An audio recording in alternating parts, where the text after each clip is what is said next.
नमस्कार सर्वांना, माझ्या या सक्सेस इन्स्पिरेशन मंत्रा या यूट्यूब चॅनलवर तुम्हा सर्वांचं अगदी मनापासून मी स्वागत करते। आज मी तुमच्यासाठी घेऊन आलेली आहे एक छानशी कथा जी तुम्हाला तुमच्या आयुष्यामध्ये यशस्वी होण्यासाठी नक्कीच मदत करेल। तर ती कथा अशी आहे की बुद्धिरूपी कुऱ्हाडीला नियमितपणे धार लावा।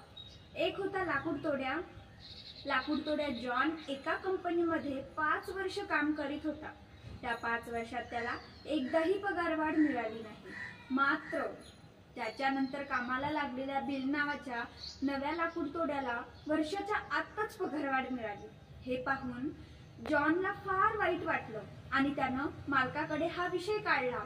मालक म्हणाला, तू 5 वर्षापूर्वी जितकं झाडे तोडत होतास तितकीच झाडं आजही तोडतोस। आम्हाला काम करणारी माणसं हवीत। तुझी उत्पादन क्षमता वाढली तर तुझा पगार आम्ही आनंदाने वाढवू। जॉनने खूप प्रयत्न केला पण त्याला अधिक झाडं तोडता येईना। निराश होऊन तो पुन्हा मालकाला भेटला। त्यानं जॉनला बिलचा सल्ला घेण्याची सूचना केली। तो म्हणाला, कदाचित आपण दोघांनाही माहीत नसलेली एखादी महत्त्वाची गोष्ट बिलला माहीत असेल। जॉनने बिलला विचारल्यावर तो म्हणाला, एक झाड तोडलं की मी 2-3 मिनिटं थांबतो आणि कुऱ्हाडीला धार लावतो। तू तुझ्या कुऱ्हाडीला शेवटी कधी धार लावली होतीस? या प्रश्नाने जॉनचे डोळे उघडले। त्याला त्याच्या प्रश्नाचं उत्तर मिळालं।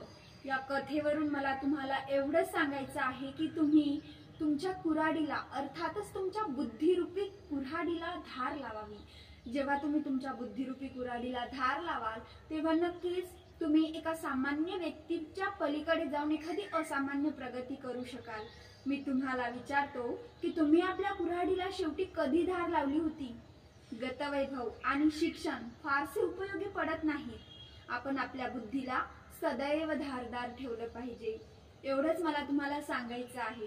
आणि विद्यार्थी मित्रांनो, जर तुम्ही तुमच्या शिक्षणरूपी बुद्धिरूपी अभ्यासाच्या कुऱ्हाडीला जर धार लावली तर नक्कीच तुम्ही आयुष्यात यशस्वी व्हाल।